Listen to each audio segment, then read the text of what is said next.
Hello, everybody, and welcome back to another edition of A Handful of Hope. I'm so happy and grateful to have Lois Koffi with us here today, who is a professional speaker, sales trainer, coach, and Ironman triathlete that has coached thousands of people in business and healthy lifestyles for the last 22 years. She pivoted like many in 2020 without having an email list or podcast or tribe online, having focused on face-to-face sales for over 20 years. She went from zero sales online to 5 figures in a month in less than 6 months with permission-based lead generation online, and now coaches, affiliate marketers, and speakers hired her to do the same. Pivoting in 6 months, guaranteed to live their best life, she now is a multiple 5 figures a month in 9 months of starting at ground zero online. She loves affiliate marketing as well as and is really passionate about sharing her story and resources through her top 20 podcast. Lois, welcome and thank you so much for being here. Hey, I'm so excited, Jesse. This is such an honor. I am so excited too, because I heard, and I continue to hear, but especially in the beginning of last year, the word pivot so much. Pivot, pivot, pivot. Everybody's talking about pivoting. What do you need to do to pivoting? And I've heard of some successful, not so successful, and completely lost causes in pivoting. But for you, you're one of those success stories that really started 2020. You were not pandemic proof with your business. You pivoted and you've created a really incredible success story. And I want to just give you a few minutes to share your story because you've shared it with me. It's deeply inspiring. And I think it really speaks to the nature of the series, A Handful of Hope, because you're a living, breathing testimonial that if you can do these things, anybody else can do it too. Awesome. I love that. Thank you. And you gave me some visuals. I played basketball in college. Mhm. So when I think of pivot, Yeah, I'm like, yeah. I'm getting my basketball out here. I always So think of Ross and Rachel and Friends. Oh, awesome. Awesome. Well, that's great. And you love the word hope.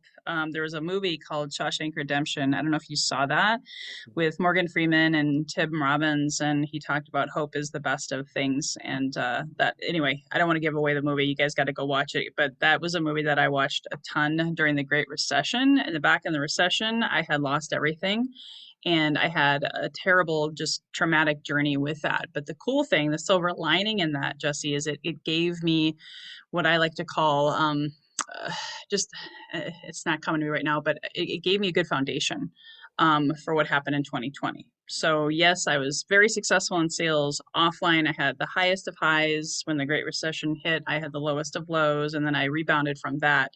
And yet I never pivoted online back after the recession because I was like, I just want to be face to face, belly to belly my whole life. That's how I was raised up in sales. That's what I want to always do. So I always resisted this online world.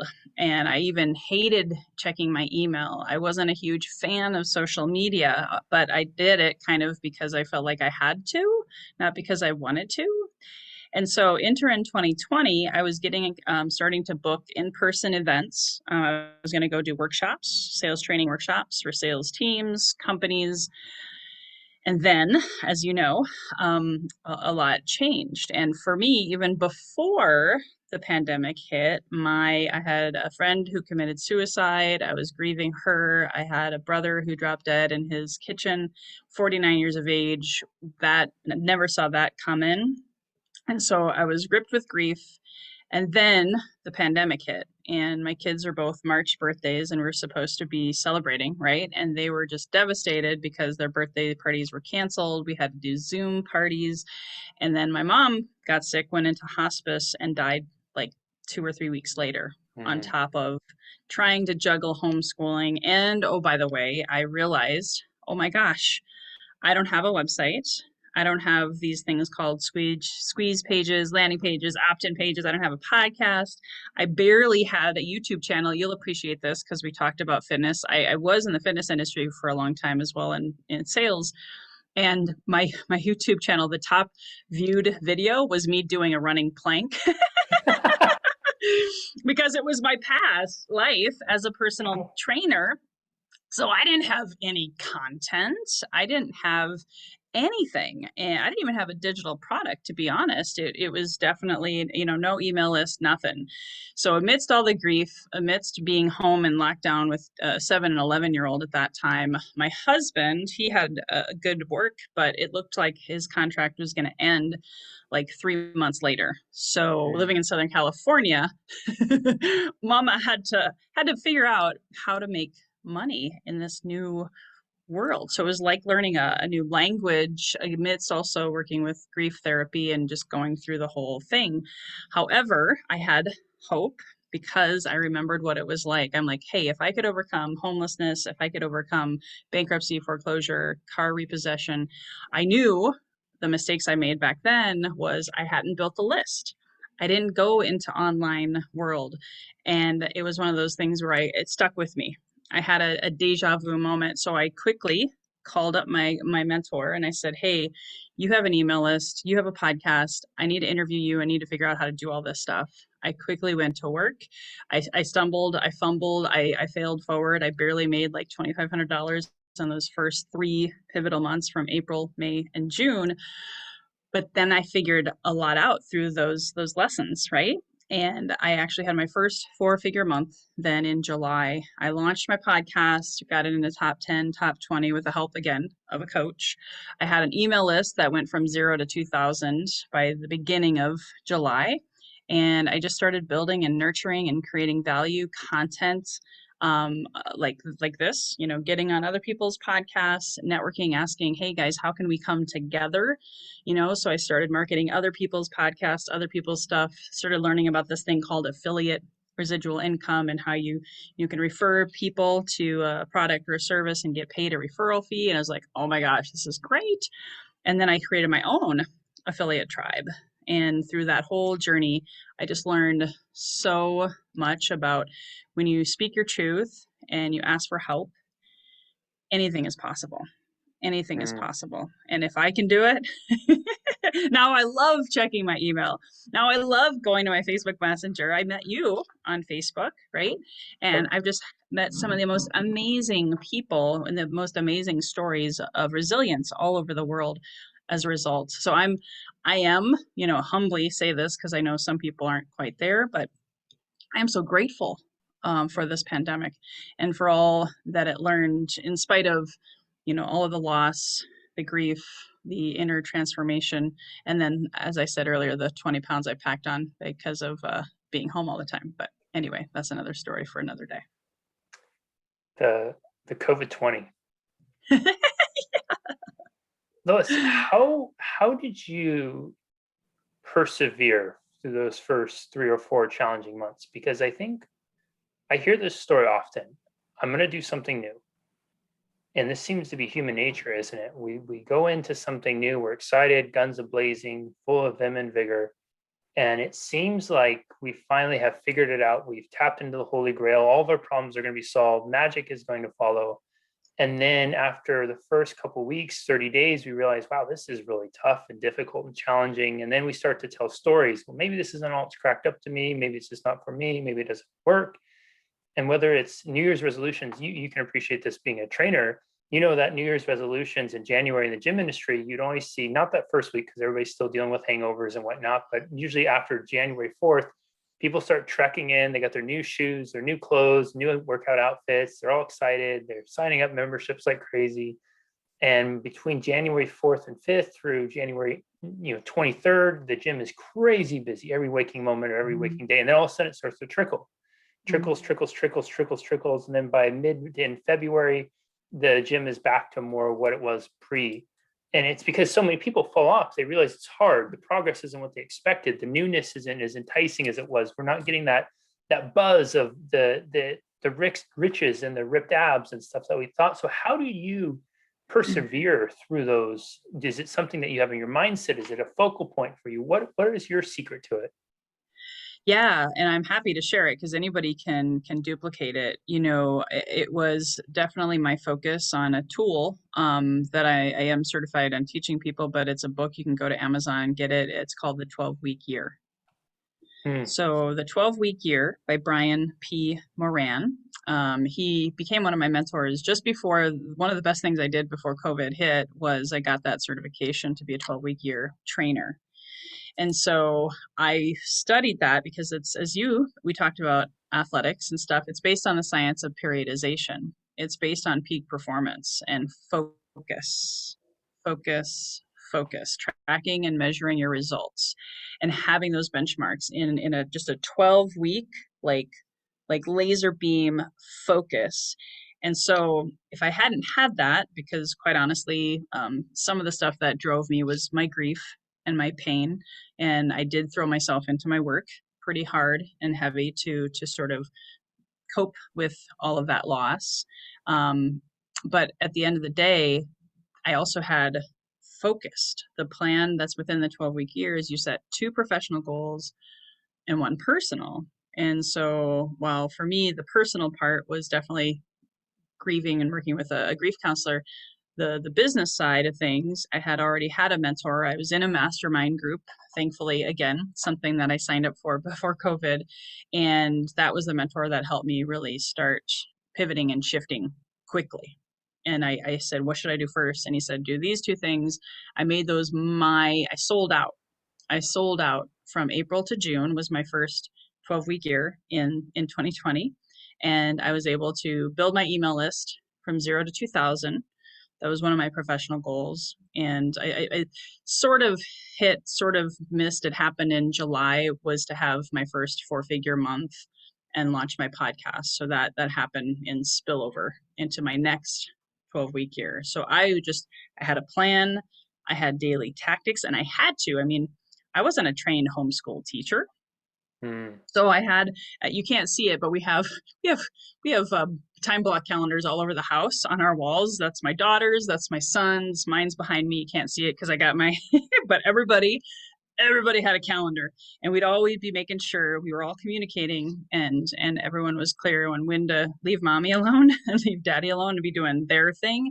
And then when we were in homeschooling. So it goes back to the 12-week year and really just compartmentalizing the day, just like, we went to school, you had a 50-minute class and the bell rang, you went to recess, you went to lunch, you went to so on and so forth. We had to really just get really streamlined in our time use and our time blocking, which again, if you read the 12-week year, it's all in there. And of course, at the end of that, there's this vision. I have my vision board.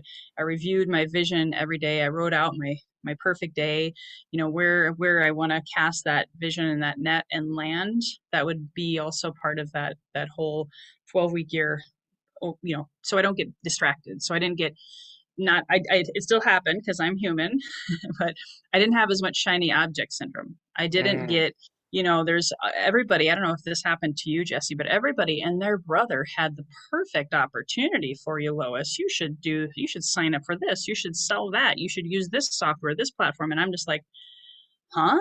And so if I had a clear plan, I could say, oh, you know what? That's not on my next 12-week plan. Come back and talk to me 3 months from now. Hmm. So it also helped me set very clear, healthy boundaries. And so I could say no, feeling, convicted and respectful, and be able to move on and then set the next big, hairy, audacious goal inside of the next 12-week year. And literally, when I look back, that's why in 6 months I went from 0 to 5 figures a month, because I built in what I would like to say a scientific, periodization focused way where everything just built on each other, just like a training plan. When I coach marathon runners and triathletes, guess what? Most of our training plans, at least the primary, not always the taper, was a 12 to 16 week model. Hmm. So it was like I just went back to my Ironman triathlon days. This is a swim, this is the bike, this is when I'm running, and this is when I'm resting, and having that also that rest time to reflect and not be working 7 days a week was something that I also got to relearn during that time as well. That's really incredible, Lois. Thank you for sharing. And you said something that I want to explore a little bit, if you don't mind. Yeah. You mentioned your kids were clear on when the time was that they're not bothering mommy and daddy. This is mommy and daddy's focus time. You have time block counters. And I want to talk about that for a minute, if you don't mind, because A lot of folks have said that one of their biggest struggles and challenges this past year is dealing with the homeschool, and they feel like it's been really hard and difficult for them to get into a routine, to find a rhythm, to find a momentum, because they have kids at home, kids are interrupting, kids are coming in and out, kids have their stuff. And it sounds like you were able to successfully navigate that in a way. So was there a structure you gave to your kids? Was there a way you explained it to your kids so they had buy-in with it?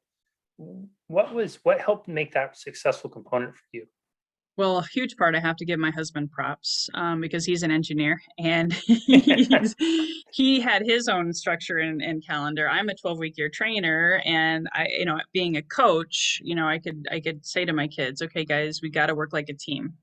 Hmm, We gotta respect each other's time and space for everybody to win. Otherwise, we could not be making the money and going on the trips and the vacations. So we had to cast that vision, almost have their own little 12-week year, if you will, where we wanted to know, what do you want to accomplish in this? Or do you want to take a vacation? Do you want to go somewhere? Like, let's do it. And remember, mommy and daddy got to work really, really smart because we're not working the traditional 8-hour days because you're home all the time, right? So we had to help get them involved in casting the vision and have, in some ways, like a little rewards system that's really built cool. in. And then, of course, it took us a while. We didn't have the what I call the time use calendars for each kid right away, but we just told them, hey, this isn't exactly like school because mommy and daddy aren't trained. However, remember in school when you had, again, like I shared earlier, X amount of time for this class, then X amount of time for that class, and then we're going to give you snack breaks. We're going to basically try to do it the best we could with what we were given to duplicate what they were used to. Was it perfect? It was messy. Change is always messy up front, in the middle, and at the same time, it's like we gave them those motivators. We explained to them, we need your help. You're a part of the team to make this engine run smoothly, and we want you to be successful. We want to be successful. Together, everyone achieves more. So almost kind of like running it like a little football camp or something, to Yeah, help everybody win. I love that though, because what I'm hearing is that you, as a family, you cultivated a vision together and you got the kids bought in onto the vision and empowered them to be contributors to the vision, which is a really profound evolution because I think a lot of parents, they continue to try to parent their children through this rather than creating a vision that it was a unified front. And I haven't heard too many folks share that as you about empowering kids to be, active contributors to the vision and then getting their buy-in from it. And it's amazing. I feel like little and big people alike, how powerful that is when we give people vision and we empower their buy-in into it and what they're able to do. It's time and time again, people are able to, again, little or big, able to exceed expectations and do things that they used to think they couldn't do before. And so that's a I want everybody listening to that, whether you have kids, you're a parent, parents, and if you've been struggling with this home zooming, consider the evolution of parenting to creating some sort of uniform family vision. And how can you empower your kids to buy into that vision? What are some goals you can help them set? What is a common goal you all can work for? And then creating structure around that. Mm. Yeah, yeah, it happened again because I got to give my husband props. He was really excited in a lot of respects because I was a college professor. That's kind of an little known fact about Lois, and he also taught at the college level. So I think we both, having kind of like teacher mindsets and team oriented, helped us not want to kill each other. At least not too many times, anyway. Yeah, we all have our moments, I think, through this. And so you launched this podcast, right? Tell us a little bit about your podcast. What's it about? Yes. So, gosh, I woke up one day. I was like, I want to start a podcast. What am I going to call it? It's like, what do you name your child? Like, that's a big thing, right? And so I sat with it for probably 60 days. And one day, just the phrase, Benjamin Franklin, I think, was the one that said, early to bed, early to rise makes a man healthy, wealthy, and wise. And Hmm. that phrase always, because I grew up on a farm and I love health. my health and fitness background. I had a health transformation. I have an autoimmune disease. I've overcome depression, anxiety. So to me, health is definitely an inside job. And a lot of people take it for granted, especially in sales. So if you don't have your health, which I learned that the hard way, you can't really enjoy your wealth. And I love the different kind of what do you want to call it, definitions of wealth. It's not just about money, right? It's about having an abundant mindset. It's about how can you give, back and help the world. And so the name just has so much meaning for me. And then the wisdom is kind of interesting. For me, it's about your innate wisdom, trusting yourself, learning from your experiences, and being able to help other people along the way from your experiences, and being able to bring on health experts, wealth experts, and people who have some really powerful wisdom to share are my guests. So it just all kind of came together, and it's really meant to inspire people to live their best life and find and be and become the highest and best version of themselves, Mm, and be really mindful. So every time I have a guest on, it's fun because at the end I'll ask them, when you hear the phrase healthy and wealthy and wise, I'll always ask the guest, what does that mean to you? And there's always a different answer. And so I love that too, is it just inspires a different picture or a different image or a different experience for everyone. So it just has a lot of meaning for me personally. But then I do believe it's kind of like in my own world, it's like the holy trinity of the perfect life, to be healthy and mm. wealthy and wise. Do you have an answer that resonated with you the most that people have shared so far? Oh my gosh, so many. Um, it's hard to pick just one, and it was so deep that I don't even think I could do it justice by repeating it. But it was to that point of how if you don't have your health, you can't enjoy your wealth, and learning to know the difference and just being and becoming better along the way. It was the like the easiest to answer, but the response was so deep. I need to go back and like write it down because it was so powerful.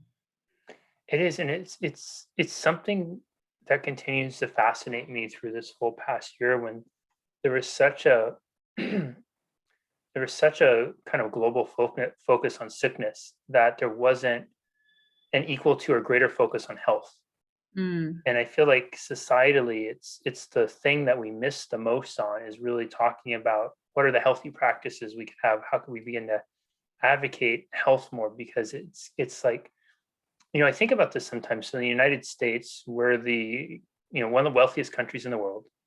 We are one of the most developed countries in the world, and we're also probably among the most unhealthy in the world, mentally, emotionally, physically. And it continues to boggle my mind why we keep missing this healthy piece and why we're not. And I love how it's phrased: healthy, wealthy, health is put first.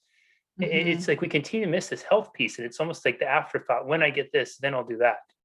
Versus, putting your oxygen mask on first, because it really is. The hmm airlines get it right. It's if you take that precious second to put your oxygen mask on first, whether it's a plane of 5 or 500, you have an indefinite amount of supply of energy and air to reach everybody else. But if you hesitate and you go to the passenger next to you or across the aisle from you, you might get to them, you might help them. But without your oxygen mask, eventually you falter. And again, whether it's 5 or 500, those passengers do not benefit from what you could offer and the contribution you can make to them because you didn't Mm, take that precious second to take care of yourself first. that's awesome. 100%, 100%. And there's so many people. Again, I even had a whole month. September is Suicide Awareness Month. I had a whole month dedicated to mental health and suicide Mm, awareness, because I've had so many friends who've committed suicide, or so many people who did put their job or the almighty dollar first and said, some a day I'll take care of my health. Well, guess what? A lot of salespeople get on that rat race or hamster wheel of going for the money, and then they're overweight, they're unhappy, they're dissatisfied with life. And yeah. that's the conversations that I like to have with as many of my guests as possible. Because yeah, I've seen people die young, and I've seen people just not live a life fulfilled, and it's just not worth it. life is far too short as it is, and I think we do not need to make it harder than it needs to be by making ourselves unhealthy and putting it's kind of like going into a race and then chopping off one of the legs. Exactly. It's like the three-legged stool. That's why I'm not, Yes, the three-legged stool. That's what I was trying to think of. Thank you. So it wasn't a race; it was a stool. Yes. You were thinking of the what do you call that again? The three-legged race. The bag one where you put the bag. Yeah. Yes. Okay. Thank you. I saw three-legged. That doesn't the stool. Okay. Lois, we're coming up on our time. Before I ask my final questions, where's the best places for people to go to find and connect with you? Yes, well, I'd love for them to check out my podcast, and they can simply actually go to loiskoffi.com, and you'll find my podcast landing page there, and my Facebook community where all of my guests end up in Healthy and Wealthy and Wise Facebook land.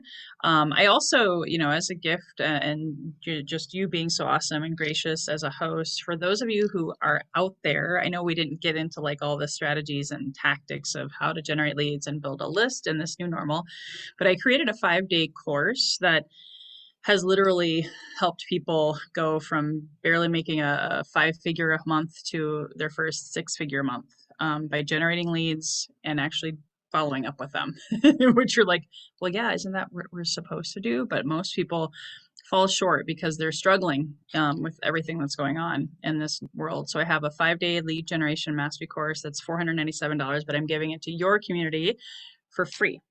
So I'll make sure I get that information for you in the show notes. It's loiskoffi.com/get leads. And then there's a promo code for all caps mastery. So that's my gift for you guys as well. That's awesome, Lois. Thank you. Maybe we'll add in 2 questions. We'll add in 2 questions and we can address what's the one lead generation strategy people aren't doing right now that they need to be doing, and then we'll save the final question for right after that. Oh my gosh. This is going to sound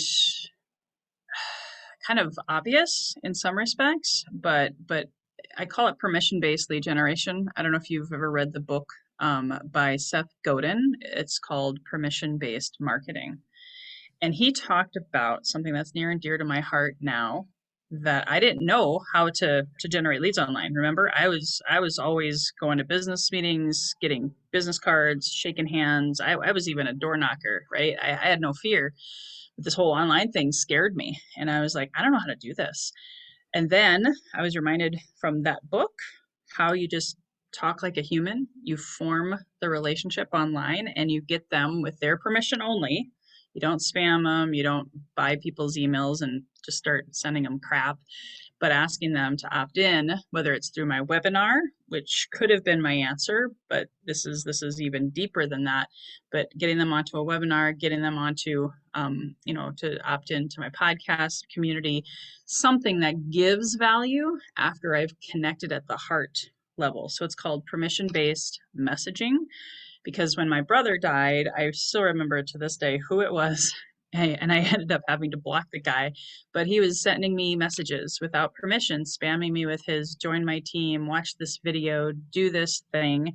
And he did nothing more but piss me off and cause me to cry because here I am, my brother just died, and this guy wouldn't let go for like 3 days. And I just finally had to block him. So that's a deeper answer than probably what people were expecting, but it is really just going back to treat people like you want to be treated, give value, have them opt in to your email list or your webinar or whatever your tribe is, and continue just to give value and pour into people, and it'll come back to you tenfold because you did it in a permission-based, authentic, loving way. I love that answer, and I so appreciate that. I can't tell you how many LinkedIn requests I get every day, every other day with hey, Jesse, do you want to connect here on LinkedIn? I help people generate 5 to 7 figures in 13 hours or less, or whatever it is. It's like they're literally copying and pasting the same thing. They know nothing about you. And then if you, on the rare time you say accept, you start getting message after message after message. Yeah. And That's what I teach in my course is how not to do that and how not to be that guy or that gal who really just ends up, hurting yourself and not serving people because they don't want to be in your list, they don't want to be in your tribe, and they end up blocking you. Yeah, I appreciate that. Final question, Lois, then I'll let you go. With such a long career as being a relationship builder, I know a lot of people having gone through this past year are looking at entering into the new normal. And part of that new normal is going to be Mhm. interacting and being around people again, connecting with old friends and making new ones. And I've heard this on more than one occasion about trepidation about going out into the world because of fear and uncertainty, but also Mm. some are fearful that they've forgotten the social skills that they once had and took for Mm. granted that were so commonplace. And so where does that lead them into the life after COVID? And if you could leave us all, I love leaving people with tangible things we can do. And you've already been so Yeah. gracious in leaving with tangible today. But if somebody's going out into the world and they're looking to really connect and bond and form a relationship with someone, whether it's personal or professional, whether it's Mhm. as a friend or possible collaboration, a business partner, whatever that is, but they're just going Yeah. out and looking to connect to human, what would be one piece of advice you would give them as they go out into the world and do that? Yeah, and this is advice I got in my first year in real estate sales when I was 22.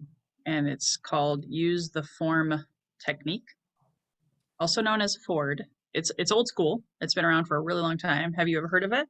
I don't think so. Okay. So I learned it as Ford, but then the Chevy fans really didn't like it. So and I like the word form because you're forming a relationship. So it's already rewiring your brain when you say form, and you're going in with clear intent, pure intent to just be interested in that other person as opposed to being interesting, talking about yourself first. So getting that other person to talk, and there's four questions that you could ask, and you could pick from the acronym. The F is how's your family? Mhm. How has this last year been for you and your family? Right? Because if that and anyway, I won't say what I really want to say, but if that idiot online would have actually said, "Hey, how are you? How's your family?" I would have told him, "Hey, my brother just died. This is not a good time." Right? Yeah. So you need to check in with them because usually everyone's different. They could be single, but still they have parents, they have siblings, they have whatever. There's a story there, and asking them about their family is usually one of the most touching things that you could ever do. Then there's the O for occupation. You probably wouldn't say, "How's your occupation doing?" You would just simply say, "How's business? How's your work life been impacted by the pandemic?" It's okay to still talk about it. You don't need to focus on the negative side, but it's great to kind of just connect. R is recreation. What did you do this past weekend? What are you doing this next weekend? Did you travel? What are you most excited about now that, what are your hobbies basically? What do you love to do for fun? And then the M is their mission, their message. Essentially, the D would have been dreams. What are their dreams? Where do they see themselves in the next year? Engaging questions that get people to open up and, for the most part, aren't too invasive because, again, people love to talk about themselves. And usually, if you make it about them first, it's easy for them to kind of like break the ice and feel some trust and some rapport. And in turn, they'll say, "Well, how's your family?" or "How's business been for you this year?" And then you it's like Dale Carnegie, How to Win Friends and Influence People. It's just be a human with a heart and connect with that other person's heart, and then you could have a friend for life. I love that. Everyone, my goodness, are you going to want to rewatch and re-listen this one? Lois took us on such an incredible journey. My goodness, if she had a year, and her year, I think, so powerfully mirrors the experiences that so many of us have done for. And the highlight of hers is as she's gone through the grief and unexpected losses of her mom and her brother, trying to figure out how to pivot in the post-pandemic world, realizing she wasn't pandemic proof, needing to start a business, generate income to help feed the mouths under her roof. It shows that it can be possible. If she can do it, you can too. From going from someone who had never tackled digital projects, who was reluctant about email and Facebook, to growing a list, to being able to go from barely making any money the first several months to making 4, then 5, and multiple 5 figures monthly now. her interview today speaks powerfully to the scope of possibility and what can be possible for each of us if we put our passion, we align our passion with our heart, and we utilize the power of focus as Lois did and make that 12-week window and become lasered in, not allow the shiny objects to distract us, to make the agreement with ourselves to persevere no matter what, that it's a 12-week test. It's not a 2-week or a 2-day or a 4-week, which so often times, if you remember what we talked about at the gym, many of us fall out so quickly because we haven't bought in and committed to ourselves fully for long enough. I think Lois shared really powerfully too about the notion of a team, the evolution of a family to team through going through these harsh and difficult times, and creating a family vision that the kids could get bought into, and then putting it, empowering in the kids' court so that they could create their own unique goals and contributions to support making the vision a reality. Parents who have been home with their kids and struggling to bridge that gap and having their kids still be doing virtual learning and going into the real learning and them having to do their own stuff. What is the unifying vision that you can create as a family? What buy-in can you get from your kids? How can you empower them to contribute significantly to that vision so that you as a family can build towards it together and you all have something to look forward to celebrate in the near future? We made the transition to talking about going into the digital world and how can we generate leads and actually being an authentic, genuine interest in others, not spamming people and getting those annoying messages that we've all gotten too much of that are just copy and paste hyperbole that one is passed on from another, that doesn't care about us beyond what our credit card statement is, but really dives into the human being. Forward or form, thinking about family, occupation, what you enjoy doing your recreation, and what is it about mission. As we go out into the world again and we're looking at connecting with others, it's really about authentically and genuinely caring about the other person. When you ask, you're caring about their family and friends. When you ask, you're caring about their occupation. When you ask, you're caring about what they did for recreation. When you ask, you care deeply about what they're passionate about, what their mission is. And if you can do that with a genuine and open heart and interest, you will succeed wildly in reconnecting or connecting in the new world and be long on your way to becoming healthy, wealthy, and wise. Lois, it's been such a treat to share this time with you. Thank you so very much for your generosity, your authenticity, your openness, and being just a testament to what's possible for people. I deeply appreciate you. Thank you. You're so welcome. Thank you so much for having me. Absolutely. We will see you next time, everybody, on another edition of A Handful of Hope. Bye-bye.